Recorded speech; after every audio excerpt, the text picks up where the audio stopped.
मुक्ता उगवलेल्या शहाण्या सकाळसोबत वास्तवता मान्य करेल.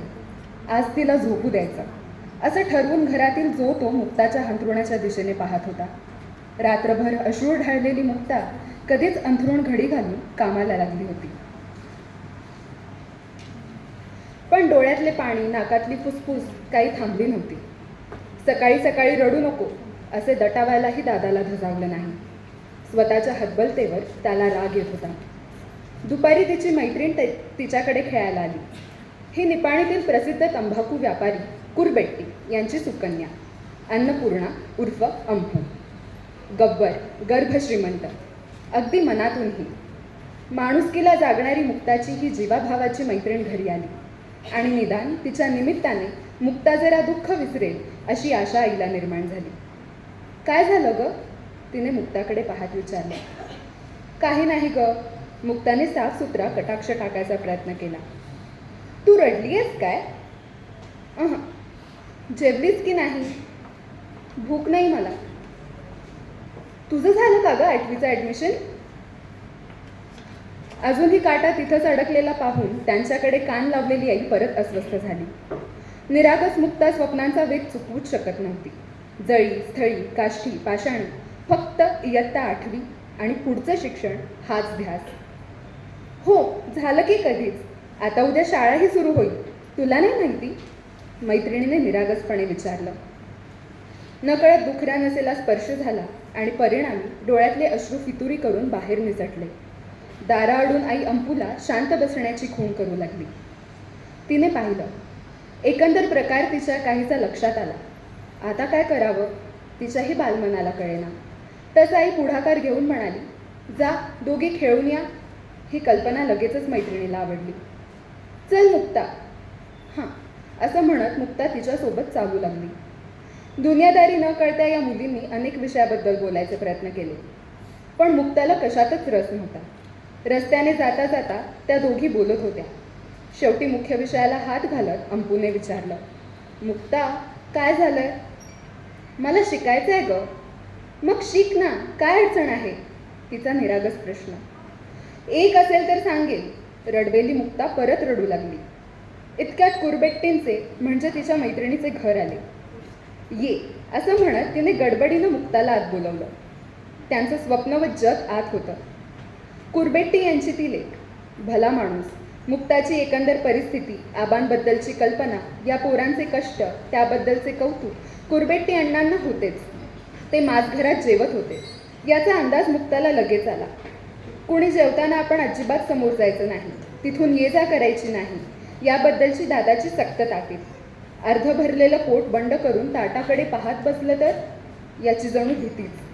दुसरं म्हणजे तसं झालं नाही तर लोकांचा गैरसमज नको की काहीतरी हवं असेल म्हणून इथून ये जा करत असेल असा.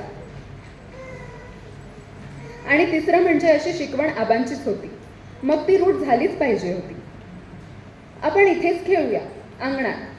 आउटहाऊसच्या दारात स्थिरावत ती म्हणाली. अगं अण्णांना भेटूया चल. नको अगं उगाच कशाला. बर बाई मी आलेच त्यांना भेटून. दुपारी जेवायला आलेल्या आपल्या वडिलांना भेटायला तीही आतुर होती. लवकर ये, गेलीस की तिकडेच रमतेस. हो ग बाई आलीच. वडिलांच्या आवडीनं त्यांच्याकडे धावत जाताना मुक्ताने एक क्षण तिला पाहिले. आपणही असे असतो तर. एक दुखरी कळ छातीत गेली. आपल्या फाटक्या परिस्थितीकडे एकदा हताश होऊन तिने पाहिलं. शिक्षणच नाही तर कसे बाहेर येणार या दलदलीतून? मोकळ्या आकाशाकडे वर पाहत तिने मनोमन प्रश्न केला. पण आपले उत्तर द्यायला तो वरचा रिकामा थोडाच बसलाय. पण ऐकत असशील तर एकदा नक्की सांग बाबा. खूप केलंस म्हणे गोऱ्या कुंभारासाठी, जनाईसाठी. माझी लढाई फार मोठी नाही अर्जुना एवढी, छोटीच आहे. येशील का? काही नको आहे मला, फक्त शिकायचं आहे, फार शहाणं व्हायचं आहे. मुक्ता स्वतःशीच आभाळाकडे पाहत बोलत होती. मुक्ता, ए मुक्ता. अंपूच्या हाकेनं ती भानावर आली. ओ अगं ये ना आत. कंपाऊंडच्या आतल्या बाजूला आउटहाऊसच्या दारात मुक्ता आकाशाकडे पाहत पाणावलेल्या डोळ्यांनी पाहत असताना तिने पाहिलं होतं. आणि कदाचित अण्णांनीही. तूच ये. अगं अण्णा बोलवत आहेत. पण जेवतायत ना ते. झालंय ते त्यांचं, ये काही नाही होत. तोच खुद्द अण्णा तिथल्या चौपड्याकडे येत म्हणाले, या मुक्ताबाई, काय म्हणताय? ते तिथल्याच आराम खुर्चीत स्थिरावले. मुक्ता खाली मान घालून उभी राहिली. छान चाललंय, ती पुटपुटली. 7वीत चांगले गुण मिळाले की, भारदस्त आवाजात ते बोलले. ती खुश झाली.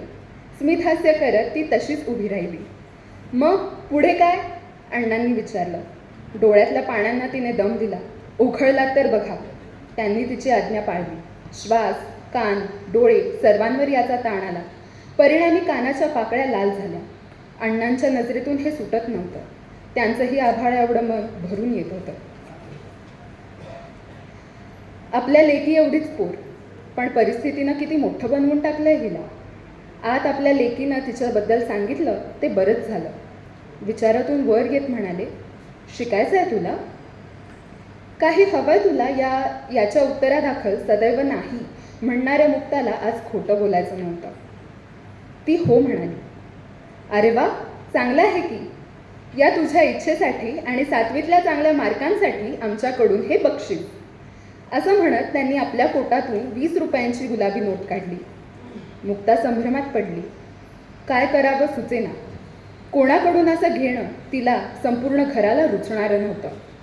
पण प्रश्न शिक्षणाचा असेल तर? ती विचार करू लागली. वाचलं नव्हतं, कोणी बोललेलं आठवत नव्हतं, पण मन कधी नव्हे ते तयार झालं होतं. शिकायचंच हा निर्णय असेल तर महाभारतातून भगवंत अजून कोणतं वेगळं रूप घेऊन आला असता. पण हे पैसे घ्यायला धजावलेले हात दादाजवळ गेले तर त्या हातांना दादा धडापासून वेगळं करून टाकेल. म्हणजे काय करावं? आता नाही म्हणजे उज्ज्वल जीवनाला आपण नाही म्हणणार. मुक्ताच्या मनातले युद्ध संपत नव्हते. तिच्या मनात चाललेलं युद्ध अण्णा ओळखून होते. मुक्ता, हे बक्षीस आहे तुझ्या हुशारीचं आणि गुंतवणूक आहे भविष्यासाठी. थोरपणाने निर्णायक बोलत हातातील 20 रुपयांची नोट आणि एक मोठा हापूस आंबा अण्णांनी तिला आग्रहाने देऊ केला. मुक्ताने आदरयुक्त भीतीने ते हातात घेतले. दादा ओरडला, हे चुकीचं असेल तर आहे अशी नोट आंब्यासहित परत करू, असा निर्णय तिने घेतला.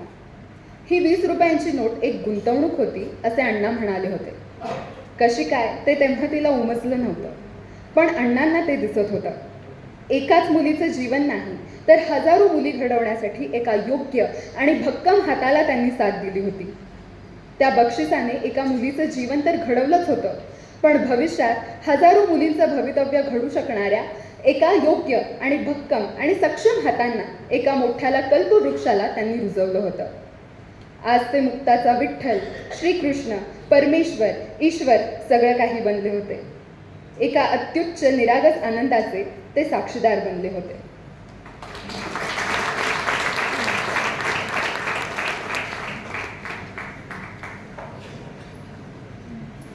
त्या 20 रुपयाची किंमत मुक्तासाठी अमूल्य होती. कधीही न फिटणारं हे ऋण मुक्तानं आयुष्यभर मानानं मिरवलं, कौतुकानं जपून ठेवलं.